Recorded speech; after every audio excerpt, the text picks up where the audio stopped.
വെറുതെ ഇരുന്നപ്പോൾ ചുമ്മാ ഒരു യാത്ര പോയി. എവിടേക്കെന്നറിയില്ല. പോകുന്ന വഴിക്ക് കുറേ കാഴ്ചകൾ കണ്ടു. അതാണ് ഇന്നത്തെ വീഡിയോ. ഈ യാത്രയുടെ അവസാനം ഒരിക്കലും പ്രതീക്ഷിക്കാത്ത സ്ഥലത്താണ് എത്തിച്ചേർന്നത്. അങ്ങനെ യാത്ര മുന്നോട്ട് തുടർന്നു. ചമ്പക്കുളവും തകഴിയും തമ്മിൽ ബന്ധിപ്പിക്കുന്ന പുതിയൊരു പാലമാണ് പടഹാരം പാലം. പാലത്തിന്റെ പണി പൂർണ്ണമായി തീർന്നിട്ടില്ല. അങ്ങനെ ഞങ്ങൾ ആദ്യമായി പാലത്തിലൂടെ യാത്ര ചെയ്ത്. ഇതുവരെ കാണാത്തൊരു പുതുമയുണ്ട് പാലത്തിന്. ഇടയ്ക്കിടയ്ക്ക് ഓരോ കൂടാരമുണ്ട്.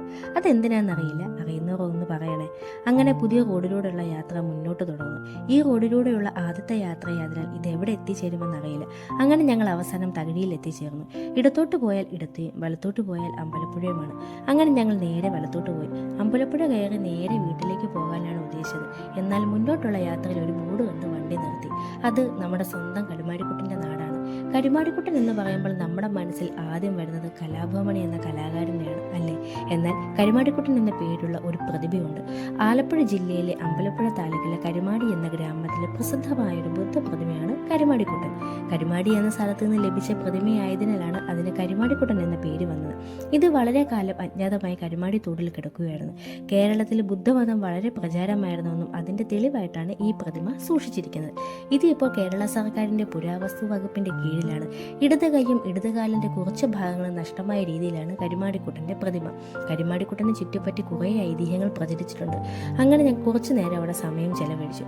ഫാമിലിയായി വരുന്നവർക്ക് ചെലവഴിക്കാൻ പറ്റിയ സ്ഥലമാണിത്.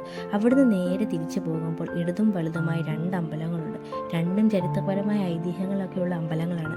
അതിൽ കാമപുരത്ത് എന്ന ക്ഷേത്രത്തിൽ പ്രവേശിച്ചപ്പോഴാണ് ഈ ഫോട്ടോ കാണുന്നത്. ഈ ക്ഷേത്രത്തിന് പിൻഭാഗത്ത് പനയുടെ തറയിൽ കുടിയിരുത്തിയിരിക്കുന്നു എന്ന് കണ്ടപ്പോൾ അത് കാണാനൊരു കൊതി. അങ്ങനെ ഞങ്ങൾ നേരെ പന അന്വേഷിച്ച് യാത്രയായി. അതാണ് ആ പന. ഈ പന നേരിട്ട് കണ്ടാൽ വരച്ചു വെച്ച പോലെ ഒരു ഫീലാണ്. ഇത് നേരിട്ട് കണ്ടാൽ നിങ്ങൾക്ക് മനസ്സിലാകും. അപ്രതീക്ഷിതമായ യാത്രയായതിന് വളരെയധികം ഇഷ്ടവും കുറേയധികം നല്ല കാഴ്ചകളും കാണാൻ സാധിച്ചു. എങ്കിലും ഇപ്പോഴത്തെ ചൂടിന് അത്രയ്ക്ക് ഇഷ്ടപ്പെട്ടില്ല. അങ്ങനെ ആ ക്ഷീണത്തിൽ 2 ജ്യൂസൊക്കെ കുടിച്ച് നേരെ വീട്ടിലേക്ക് യാത്ര തിരിച്ചു.